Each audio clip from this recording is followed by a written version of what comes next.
შეხვედრა შედგა ჯერ კიდევ დასაფლავებული არ იყო ბესო ეს კაფე-რუმში, როგორც ვახსენე. ამ შეხვედრის ინიციატორები იყვნენ სოზარ სუბარი და ვიქტორ ჯაფარიძე. შეხვედრის დასაწყისში ბატონი ვიქტორი დაახლოებით 10 წუთის განმავლობაში საკმაოდ ნეგატიურ კონტექსტში მოიხსენიებდა იმ დროს უკვე გარდაცვლილ ბესო ხარძიანს და საუბრობდა მის ასე ვთქვათ გარკვეულ ნაკლოვანებებზე ადამიანურზე. რომ დავკონკრეტდეთ მანამდე და ჩვენი აუდიტორიისთვის გასაგები იყოს, აი როგორ მოხდა თქვენი კონტაქტი?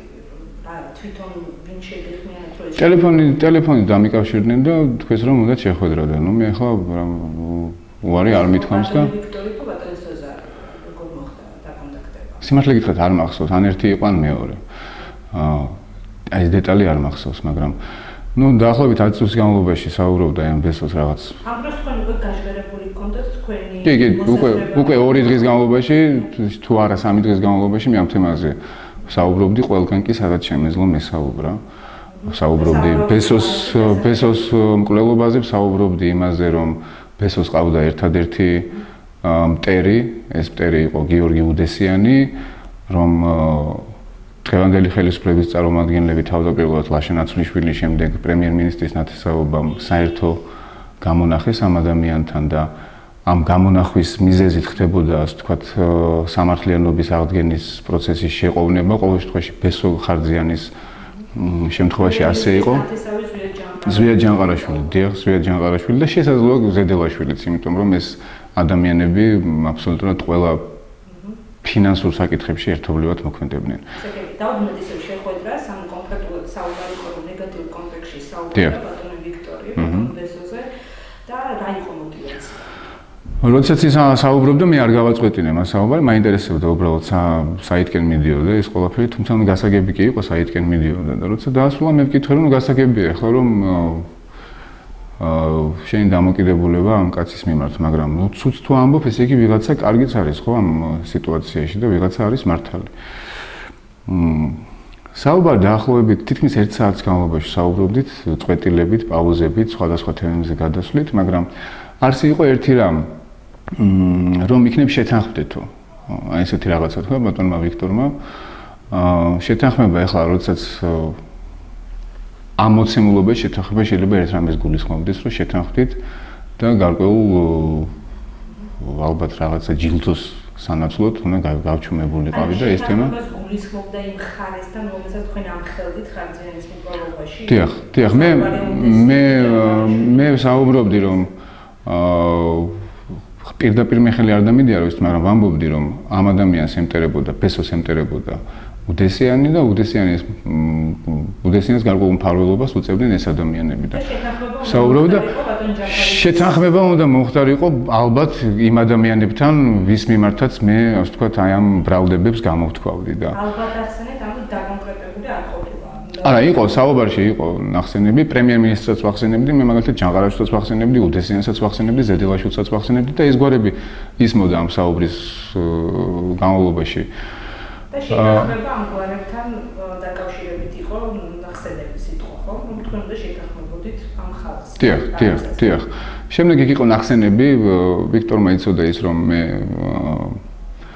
პრაღის უნივერსიტეტში მოგებული მქონდა დოქტორანტურა და აი შენი დოქტორანტურა რა არის ასეთი კითხვა დამისვა. ანუ ყველანაირად მიანიშნებდა რაღაც როგორც ჩანს აი ამ ფინანსური მხარისკენ რა. ნუ ბოლოს ჩვენ დავშორდით კონკრეტული თანხა ვთქვათ რა თანხა იყო ეს? არა, თანხამდე არ მისულა საბედნიეროდ ასეთ ასე ვთქვათ რეგისტრში არ ასულა ეს საუბარი, მაგრამ ნუ გასაგები იყო რაზე იყო საუბარი, იმიტომ რომ ადამიანი ამ დროს რა გასაგებდა? ბატონი სოზარი იჯდა და ყველაფერს უსმენდა შვიდად, რამაც მე ძალიან გამაკვირვა და ნუ რამდენიმე რეპლიკა მისი მხრიდან იყო, ეს რეპლიკები არ იყო დაუშვათ ფინანსებთან დაკავშირებული, მაგრამ ის როგორც ჩანს ეს რეპლიკები ძირითადად იყო მიმართული იმისკენ, რომ მე რაღაცნაირად თავი შემიკავებინა ამ თემაზე საუბრისგან და ბუნებრივია მე დარწმუნებული ვარ უბრალოდ იმაში, რომ ეს ამ საუბრის ინიციატივა მოდიოდა თუ არა პრემიერ-მინისტრისგან, ყოველ შემთხვევაში იმ ადამიანებისგან, ვიზეც მე ვსაუბრობდი. შეიძლება ირაკლი ღარიბაშვილის პირად თხოვნა ეს არ იყო, მაგრამ ყოველ შემთხვევაში ჯანყარაშვილის თხოვნა ნამდვილად იქნებოდა. აი ეს იყო პასუხი რა იყო საბოლოოდ და როგორ დაშორდით ერთმანეთს? არა, ჩემი პასუხი ცხადი იყო, ეხლა რა კი ვარ, ეხლა აქ და ამ ყველაფერზე ვსაუბრობ, ბუნებრივია. პასუხი ცხადი იყო, ჩვეულებრივ დავშორდით ერთმანეთს, რა თქმა უნდა, არც ისინი იყვნენ კმაყოფილები ამ შეხვედრით და არც მე ვიყავი კმაყოფილი გამომდინარე იქიდან, რომ თვითონ შემოთავაზება იყო ძალიან შეურაცხყოფელი იყო, მაგრამ პლუს მტკივნეული იყო, იმიტომ რომ ადამიანებთან როცა გაკავშირებს გარკვეული მეგობრული ძაფები რომ გაქვს და ასეთ რამეს რო გთავაზობენ, ეს რა თქმა უნდა საწყენია. ამ საუბრის შემდეგ რა მოხდა ისეთი, რამაც თქვენ გაიძულოთ უკვე ქვეყნის დატოვება 18 მაისს?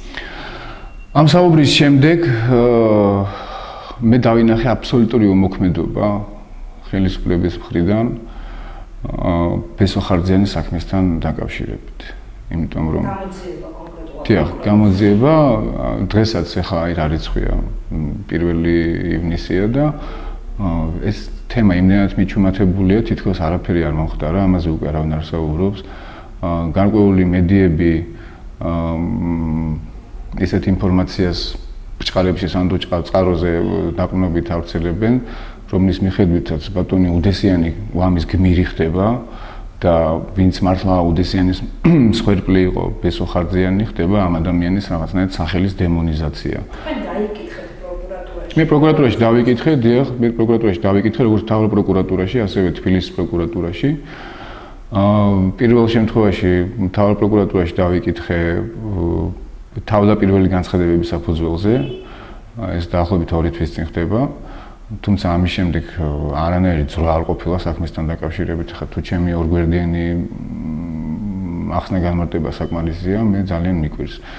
შემდეგ იქ დაასახელეთ თქვათ ის мотиваცია, რომ უძღოდა თქვენს ხილებს. კი, ბუნებრივია, მე დავასახელე ყველაფერი ვთქვი ვამბე გამოძიებას იმ საუბრების შესახებ, რომელიც მე ბესოსთან მქონდა და ბესო ასახელებდა ამ ადამიანებს, ის ამბობდა, რომ უშუალოდ ეს ხალხი არიან დამაბრკოლებლები მისი, ასე ვთქვათ, ამ ქონებრივი დავის გადაწყვეტის საქმეში. ამ ყველაფერზე ვისაუბრე, შემდეგ მოგეხსენებათ, რომ ბატონმა ჯანყარაშვილმა ჩემს წინააღმდეგ სარჩელი შეიტანა თბილისის საქალაქო სასამართლოში და საკუთარი ღირსება და პატივი 5000 ლარად შეაფასა. და დაახლოებით 3 კვირის წინ, ჩემ წასვლამდე დაახლოებით 1 კვირის ადრე თუ 10 დღით ადრე, მე დამიბარეს თბილისის მთავარ პროკურატურაში, მაგრამ დამირეკა გამოძიებელმა, რომელიც იძიებს 2009 წლის 15 ივნისის დარბევის საქმეს. მე ბუნებრივია, როცა გირეკავს გამოძიებელი ამ საქმის, შენ დარწმუნებული ხარ, რომ ამ საქმესთან დაკავშირებით გიბარებენ, მაგრამ როცა მივედი თბილისის პროკურატურაში, აღმოჩნდა ისე, რომ დაბარებული ვიყავი ბატონი ზვიად ჯანყარაშვილის განცხადების საფუძველზე და მე დავსვი კითხვა, რომ აი ხა თქვენ პროკურატურაში გიდევთ 5000, 10000 განცხადება, ხო? ქონება წართმეული ხალხის, რა ვიცი, ზოგი პატივაყრილი ვიღაცა გაუბედურებული ადამიანების ათასობით განცხადება გიდევს და წუხელ დაწერილი განცხადებისთვის ჟურნალისტის მიერ გამოთქმული მოსაზრების გამო რატომ მოიცალეთ აი ესე უცბად ფაქტიურად 24 საათიც არ გასულა, ხო? არ გამაფრთხილეთ რა თემასთან დაკავშირებით მიბარებთ. არ მომეცით ადვოკატის მოყვანის საშუალება. შემდეგ მე ვცადე ადვოკატთან დაკავშირება, მას არ ეცალა უბრალოდ. მათ მითხრეს, რომ მომცემენ 1 საათიან გონივრულ ვადას და 1 საათში დამკითხავენ ადვოკატის გარეშე. და მოკლედ ეს კამათი გაგრძელდა დაახლოებით საათნახევარი და საათნახევრის შემდეგ მე უკვე დავტოვე თბილისის პროკურატურა. მეორე დღეს მივედი და ჩვეულებრივ უკვე ადვოკატის თანდასწრებით ბუნებრივია ვითანამშრომლე გამოძიებას. კი, უბრალოდ იქ მივიტანე დისკი, ჩემი განაცემის ნაწყვეტი.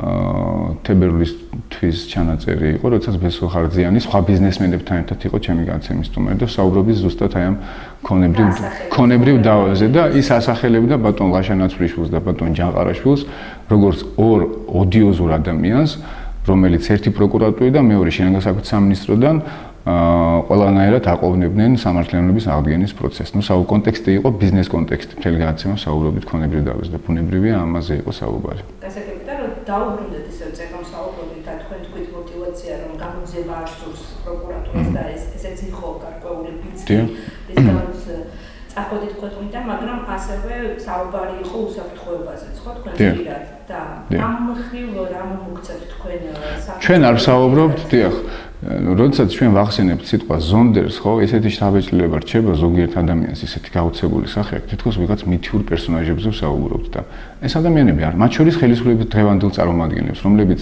ამ სიტყვას ძალიან ხშირად იყენებდნენ თავის რიტორიკაში. მიშა სააკაშვილის მმართველობის დროს. დღეს როდესაც ამ სიტყვას მათ თანდასწრებით ამბობ, ისინი რაღაცნაირად გაოცებულად იყურებენ, გეგონება, ნუ მართლა რაღაც გამოგონილი პერსონაჟები იყვნენ ეს ზონდერები. საუბარია იმაზე, რომ პარალელურად ამ ყველაფრის პარალელურად თქვენ მოგეხსენებათ, რომ მე და ჩემი მეგობრებიც ვართ 2009 წელს დარბეულები 15 ივნის ქალაქის სამმართველოსთან. ეს დარბევა მოხდა აბსოლუტურად ყველა ავტორიტეტული საერთაშორისო ორგანიზაციის ანგარიში 2009 წლის ამერიკის სახელმწიფო დეპარტამენტის ანგარიში, იმდროინდელი სახალხო დამცველის ანგარიში და ამ დარბევის მონაწილე ადამიანები, რომლებიც საკმაოდ კაფიოდ და ნათლად ჩანან ფოტო და ვიდეო მასალაში, დღეს არიან არამსტუ დათხოვნილები, ან დაქვეითებულები, ან სისხლის სამართლების პასუხისმგებაში მიცემულები. არამედ უმრავლეს შემთხვევაში ეს ადამიანები არიან დაწინაურებულები. მაგალითად ბატონი მაჩაიძე, რომელიც ჩანს დაახლოებით 5 ფოტოკადრში სხვადასხვა ეპიზოდში და ნუ აი იმ ფოტომასალაში ჩანს თუ რა სისასტიკით. დღეს ის არის ერთ-ერთი თბილისის ერთ-ერთი პოლიციის სამმართველოს უფროსი. სახელი მაჩაიძის? ძმები არიან, ორივე ძალოვნები არიან, ერთ-ერთი არ მახსოვს ახლა ზუსტად. არის კიდევ ერთი ადამიანი, რომელიც არის სამმართველოს უფროსის მოადგილე, სანზონაში კიკვეძის არ მახსოვს კონკრეტულად ამ რა ნომერია ეს სამმართველო, ამ სამმართველოს უფროსის მოადგილე. ერთი ადამიანი იყო მიქელაძე, რომელიც ასევე ამ ფოტომასალაში ჩანს, ის ძალოვანი სტრუქტურებში აღარ მუშაობს, მაგრამ მუშაობდა ბოლნისის სახელმწიფო წყალმომარაგების კომპანიაში მთავარ მენეჯერად. მე მას ვესტუმრე მაგალითად. დიახ, ეს ახალი ხელისუფლების პირობებშია. საუბარი და გამოძიება მიდის ამ საქმეზე, როგორც არის. იცით რა, გამოძიება ამ საქმეზე მიდის, მაგრამ გამოძიება მიდის ძალიან უცნაურად. მე მეჩვენება, რომ ეს გამოძიება არ არის და მე ამ ფიქრებში და ამ ეჭვებში მარტო არ ვარ. იმიტომ რომ გარკვეული აქტივობა საგამოძიებო სტრუქტურების მხრიდან შეიმჩნევა მხოლოდ მას შემდეგ, რაც ხდება ამ თემის გარკვეული აქტუალიზაცია, როდესაც დაუშვათ მე ან ჩემი მეგობრები საჯარო სივრციდან ამ თემაზე ვსაუბრობთ გარკვეული ინტენსიურობით, ერთი დღე, ორი დღე, სამი დღე, აი ამის შემდეგ ჩვენ გვიკავშირდებიან როგორც წესი. გვიბარებენ ამ პროკურატურაში, იქამდე გენერალურ ინსპექციაში, გვართმევენ ახსნა განმარტებას, გვაწერილებენ ფაქტურად იმას, რაც უკვე არაერთხელ გვაქვს დაწერილი და როგორც ჩანს, ეს კეთდება მხოლოდ იმიტომ, რომ გარკვეული დროის განმავლობაში ეს დააცხრონ ჩვენში ეს ტემპერატურა. ამ საქმის გამოძიებლობაც ისიც რომ თქვა ხარჯიანობის საქმის გამოძიება როგორც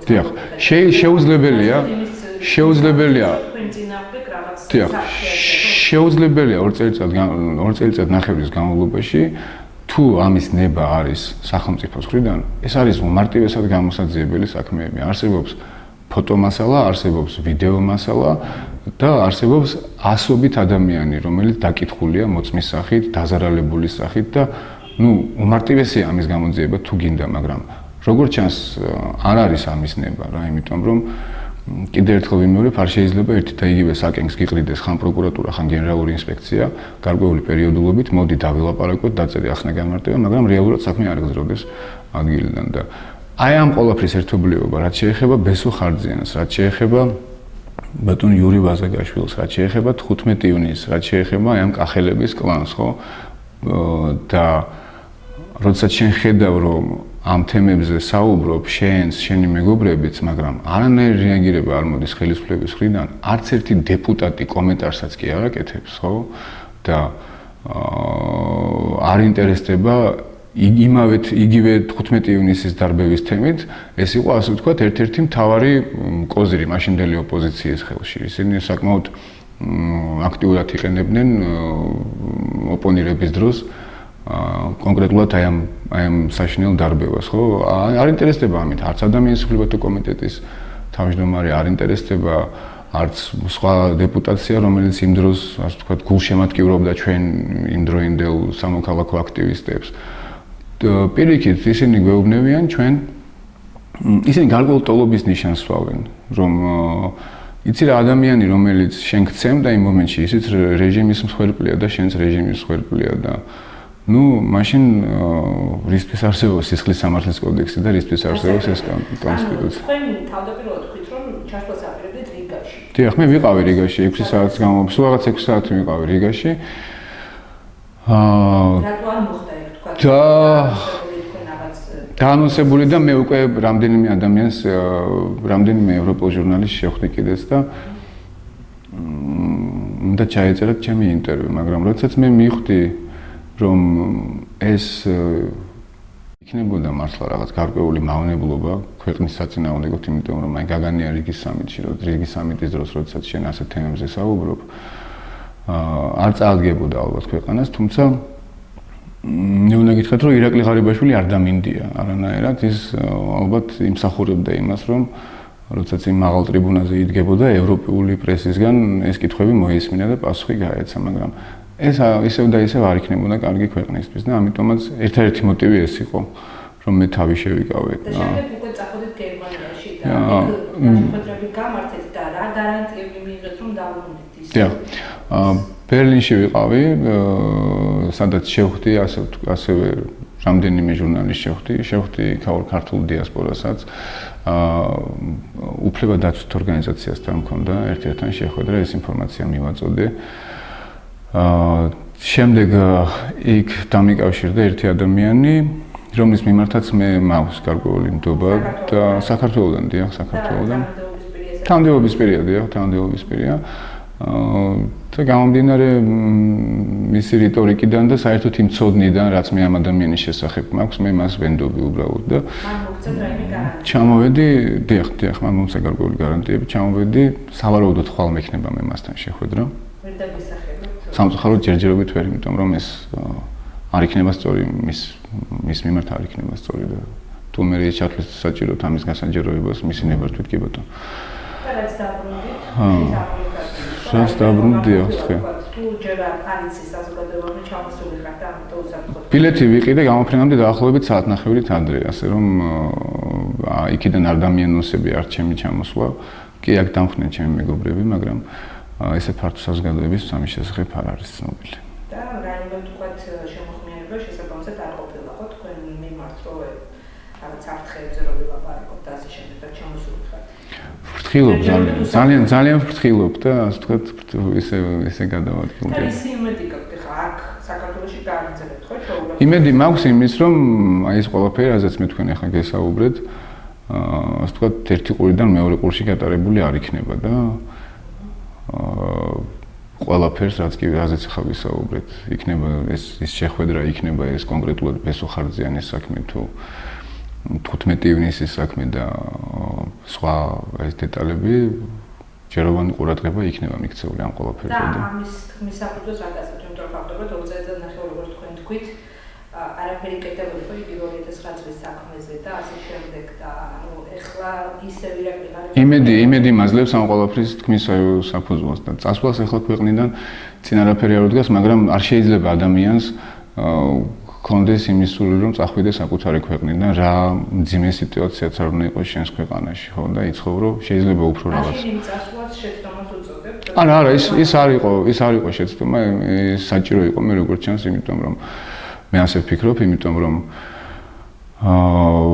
მე შევძელი რამდენად გასაკვირიც არ უნდა იყოს ბერლინიდან უფრო მომეწვლინა ხმა, ვიდრე ამას ვახერხებდი თბილისიდან და როგორც ჩანს აი ამ კილომეტრების გავლა საჭირო იყო, იმიტომ რომ არ იქნებოდა ალბათ არც ის ზარი იმ მაღალ ჩინოსნისგან, რომელმაც იქ დამირეკა და გარკვეული გარანტიები მომცა და შესაბამისი ყურადღება ისევ არ მიექცეოდა ამ ყველაფერს, ასე რომ არ მიმაჩნია შეცდომად.